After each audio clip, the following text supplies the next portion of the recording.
La mise en place des antennes régionales du FIFPAMA était l'un des défis majeurs du groupement depuis 2015. Pari tenu puisque le FIFPAMA est actuellement présent dans 7 régions de Madagascar, Bungulave, Otmatsiach, Amoronmani, Vaknakarach, Atsnanan, Minabe et dernièrement Bouéni.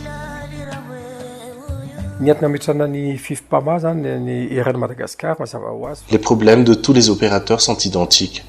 L'accès au crédit, le secteur informel et la délinquance économique. Tout cela a besoin d'être remédié et tous les opérateurs doivent être soudés. Souvent, les opérateurs se cloisonnent alors que nous avons toutes les ressources nécessaires, par exemple les matières premières, le savoir-faire. Il est temps d'utiliser toutes les ressources en notre possession.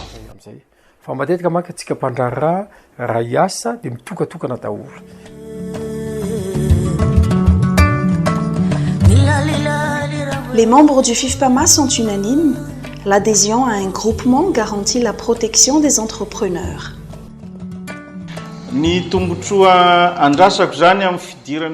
En adhérant au FIFPAMA, j'attends à ce que les opérateurs soient protégés. À travers le groupement du patronat malagasy, nous pouvons non seulement unir nos voix, mais aussi espérer un appui de l'État.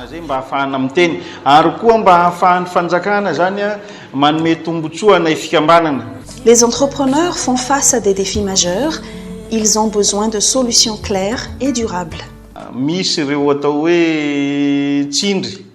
subissons des injustices, notamment dans le commerce et les impôts. Notre problème à nous, entrepreneurs à Mourndave, c'est que ce sont toujours les entrepreneurs d'Antananarivo qui détiennent les marchés. Nous nous plaignons auprès des autorités, mais pour faire entendre notre voix, nous devons intégrer un groupement. Actuellement, nous nous réjouissons de la mise en place du groupement du patronat malagasy à Mourndave.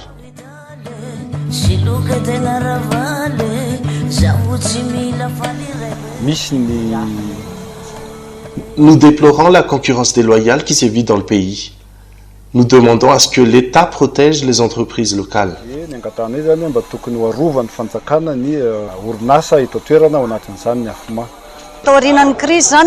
Après la crise, la corruption règne. Seules les grandes entreprises réussissent et les petites entreprises sont mises à l'écart. Les procédures d'appel d'offres sont devenues floues et nous ne savons même pas ce qui se passe à Antananarivo. La recherche de financement est aussi un problème. On donne plus d'avantages aux étrangers qu'aux nationaux. J'ai moi-même cherché un financement auprès des banques en vue d'un partenariat et on m'a demandé un taux d'intérêt de 18% contre 6% pour mon partenaire étranger. Comment voulez-vous qu'on fasse un partenariat avec cette situation ?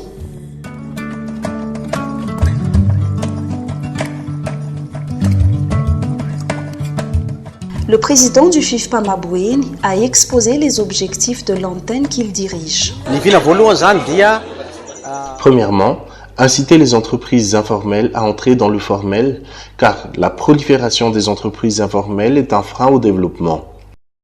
Deuxièmement, la mise en place du FIFPAMA dans 6 districts, en partant de Marwai, Ambadbouéni, Madzanga 2, Mitsinzo jusqu'à Soualal. Ces antennes seront tout de suite opérationnelles car elles travailleront avec les opérateurs locaux. En 2015, les membres du FIFPAMA ont rencontré la Direction générale des impôts. Sur le plan international, le FIFPAMA a participé à des forums économiques en Turquie et en Alger. Sans oublier la rencontre avec des opérateurs économiques corses.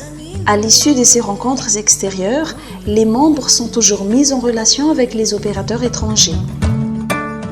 Le FIFPAMA s'est joint aux autres groupements professionnels pour signer la politique nationale de l'emploi et de la formation professionnelle avec le ministère de l'Emploi, de l'enseignement technique et de la formation professionnelle. La troisième édition du Salon de la Recherche s'est tenue en 2016 avec le concours de l'Université d'Antananarivo et du Bureau international du travail.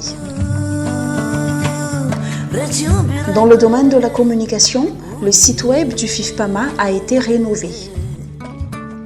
Par ailleurs, le fonds de soutien a été mis en place. Le fonds finance les activités du groupement comme la mise en place des antennes régionales.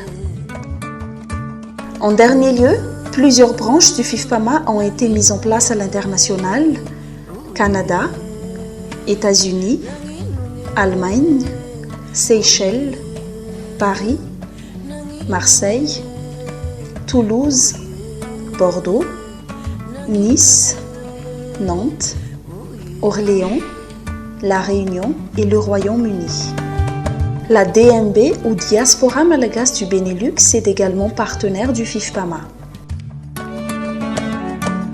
Le FIFPAMA a aussi signé un accord de partenariat avec l'Association des entrepreneurs libanais du monde.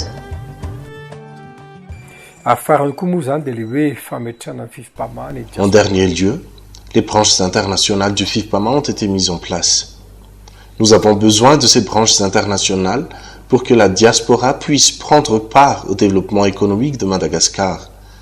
Le réseautage peut par exemple permettre une exportation. Unissons-nous, enrichissons-nous. Revina, Mraïna, Fambiaza.